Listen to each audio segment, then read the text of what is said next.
Здравейте, аз съм Насио, това е Black Station TV History. Тази седмица ще ви разкажем историята на една изключително яка рап-рок група. Преди да започнем да ви кажа, че правим и специални класации с любопитни факти за всички групи, които се излъчват първоначално само за хората, които ни подкрепят в Patreon. След като заплатите абонамент там, ще получавате различни привилегии, свързани с предаванията и събитията ни.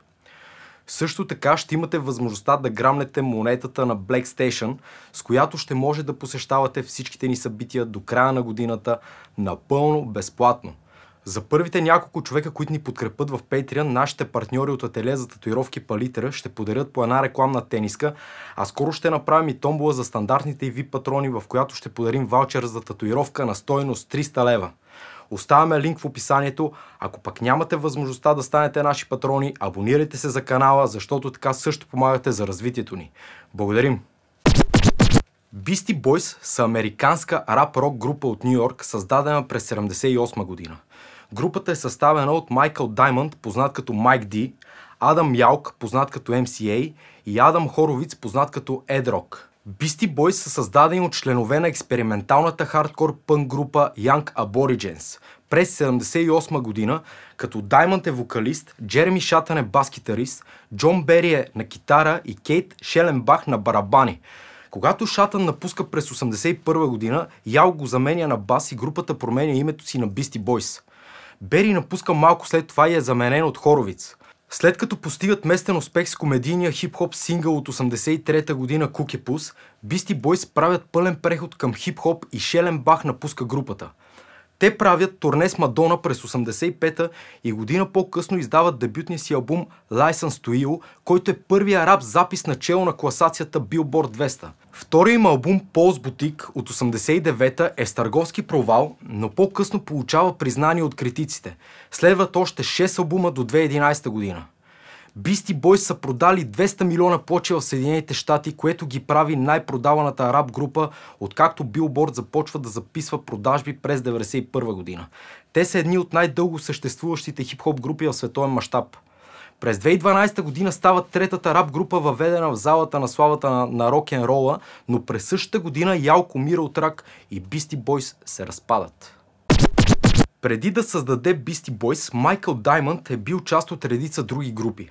Групата се сформира през 1981 година, когато басистът на Young Aborigines, Джереми Шатън, напуска Ню Йорк през лятото, а останалите членове Майкъл Даймънд, Джон Бери и Кейт Шеленбах създават нова хардкор пънк група с Адам Ялк. Въпреки че групата заявява, че Beastie е съкръщение, което означава Boys Entering Anarchistic States Towards Inner Excellence, в интервюто както Ялк, така и Даймънд признават, че съкръщението всъщност е измислено после, след като името на групата вече е избрано. През 1982 година Beastie Boys свирят на рождения ден на Филип Пучи с идеята да влязат в неговия късометражен концертен филм Beastie. Пучи провежда концерта в театъра за драматични танци в Престън в колеж Барт. Това представяне бележи първата поява на Beastie Boys във филм. Концепцията на Пучи за Beastie била да разпространи камери сред членовете на публиката и да ги помоли да уловят представянето на Beastie Boys от собствената им гледна точка, докато се заснема успоредно от главна камера от балкона на изоставения театър. Откриващата група за този концерт била Young and the Useless, в която Адам Хоровиц бил главен певец. Впоследствие едноминутен клип на Beastie е извлечен и лицензиран от Beastie Boys за използване в сегмента Egg Right on Mojo на домашното видео Skills to Pay the Bills, издадено от Capitol Records. По-късно Skills to Pay the Bills се удостоява с злато от Асоциацията на звукозаписната индустрия на Америка. Бери напуска Beastie Boys през 1982 година и е заменен от Хоровиц, който станал близък приятел с членовете на групата. Групата записват и изпълняват първата си хип-хоп песен Cookie Puss, базирана на шега за Carvel Ice Cream през 1983. Това е част от първото EP на новия състав, наречено също Cookie Puss, което е първата продукция, която показва смесването на underground рап и използването на семпли.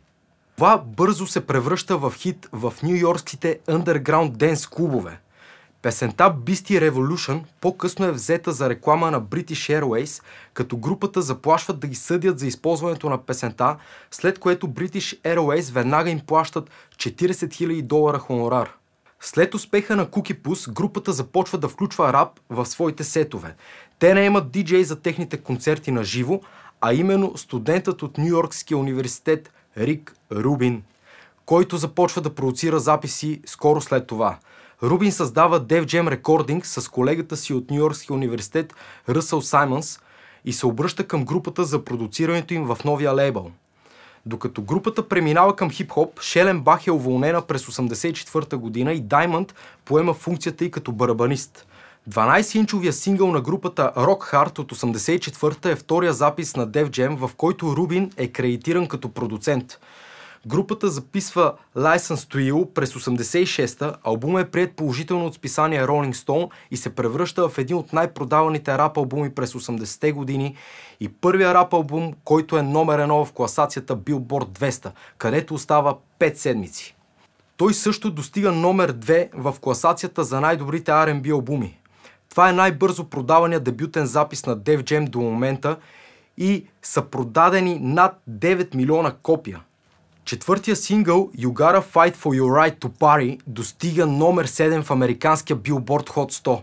Въпреки че групата е продала над 26 милиона копия в САЩ, това е единственият им сингъл, който достига пик в US Top 10 или Top 20. Beastie Boys правят световното турне License to Ill през следващата година, което е затруднено от съдебни дела и арести, като групата е обвинена в провокация на тълпата. Това завършва с прословут концерт в Royal Court Theatre в Ливърпул през 1987, който избухва в бунт около 10 минути след излизането на групата на сцената заради арест на Адам Хоровиц от полицията в Мърсисайд. Той е обвинен в нападение, причиняващо тежки телесни повреди. През 1988 година Beastie Boys се появяват във филма за Run DMC и Def Jam Recordings Tougher Than Leather, режисиран от Рубин. След като Def Jam спира да им плаща за работата, която вече били свършили и за която им дължали пари, Beastie Boys напускат Def Jam и подписват с Capitol Records. Вторият албум на групата Pulse Boutique е издаден през 1989-та, продуциран е от Dust Brothers, съчетава различни семпли и е описан като първоначални опити за експериментален хип-хоп. Не успява да достигне продажбите на първия албум, но по-късно получава голямо признание. Rolling Stone го класират на номер 156 в списъка си с 500-те най-велики албума за всички времена. Следва албума Check Your Head, който става двойно платинен в САЩ и достига 10-то място в Billboard 200. Сингъла So What You Want достига 93-то място в Billboard 100 и се класира както в рап, така и в модерните рок класации, докато първият сингъл на групата Pass the Mic достига номер 38 на класацията на Hot Dance Music. Албума има по-експериментална посока, включва и песни вдъхновени от фънк и джаз, а също така и групата се връща към своите хардкор пънк корени за песента Time for Living. Добавянето на инструменти и по-твърдия рок звук на албума може да се счита за предшественик на ню метал жанра, който излиза през по-късната половина на 90-те. Beastie Boys създават свой лейбъл Grand Royal и подписват с различни артисти. Групата притежава лейбъла до 2001 и издава също списание Grand Royal през 1993 и на корицата на първото издание е нарисуван самия Брус Ли. Ill Communication е албума издаден от Beastie Boys през 1994 и ги връща на върха на класациите. След като дебютират под номер 1 в Billboard 200 и достигат номер 2 в класацията за R&B и хип-хоп албуми. Сингълът Саботаж става хит в съвременните рок класации. Следва албумът Hello Nasty през 1995, който показва значителна промяна в музикалното усещане с появата на Mix Master Mike. Албума включва яки битове, рап семпли и експериментални звуци. През 1999 година Beastie Boys печелят 2 награди Грами за най-добър алтернативен музикален албум за Hello Nasty, както и за най-добро рап изпълнение на дует или група за Intergalactic. Това за времето и първия път, в който една група печели награда както за рап, така и за алтернативна музика. По-късно групата печели и Грами за албумът им Mix Up в категорията най-добър поп-инструментален албум на 50-те годишни награди през 2008. На 4 май 2012 година Ялк умира от рак на 47 годишна възраст. Майк Ди споделя пред Rolling Stone, че Beastie Boys са записали нова музика в края на 2011, но не казва дали тези записи ще бъдат издадени. Той също така споделя, че Beastie Boys вероятно ще се разпаднат заради смъртта на MCA, въпреки че той бил отворен за създаване на нова музика с Sad Rock и че, цитирам: "Ялк искрено би искал да опитаме каквото и да е лудо нещо, което сме искали да направим, но така и не сме стигнали до него." През 2014 година Майк Ди потвърждава, че той и Ed Rock повече няма да правят музика под името Beastie Boys. Китаристът, основател на групата Джон Бери, умира на 19 май 2016 на 52 години в резултат на деменция след няколко години лошо здраве. Той е кредитиран като автор на името на групата Beastie Boys и е китарист в първото им EP. Дебютното участие на групата било на тавана на Бери. Завещанието на Ялк забранява използването на музика на Beastie Boys в реклами. През 2014 година групата печели дело срещу Monster Energy за използването на тяхната музика в реклама без разрешение. Те получават $1,700,000 щети и близо $700,000 за юрисконсултско възнаграждение. През октомври 2018 Майкъл Даймънд и Адам Хоровиц издават мемуари с заглавие Beastie Boys Book, а през 2020 излиза документалния филм Beastie Boys Story. Книгата и документалния филм, обхващащи кариерата им, са допълнени от компилационния албум Beastie Boys Music през 2020 година. Това беше Black Station TV History, посветен на Beastie Boys. Ако ви е харесало видеото и искате да гледате и топ 10 за Beastie Boys, може да ни подкрепите в Patreon. Ако нямате тази възможност, може да се абонирате тук за нашия канал, да харесате видеото и да ни споделяте. Благодарим ви и до скоро!